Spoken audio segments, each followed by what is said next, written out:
Hi there, friend. Today we have two little adding problems to solve. Let's do them one at a time. It will be super easy. Let's start with part 5. We need to add 0 to positive 11. Now, 0 means nothing at all. It's empty hands. If you have 11 candies and someone gives you 0 more candies, you still have 11 candies.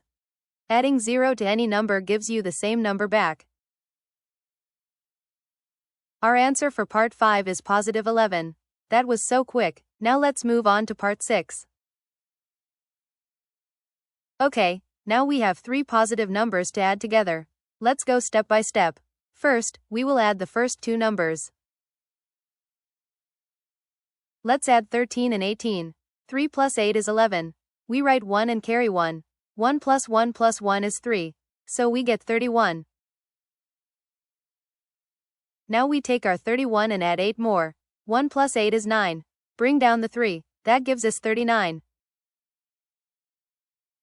Here is all the adding stacked up nice and neat. 13 plus 18 plus 8 equals 39.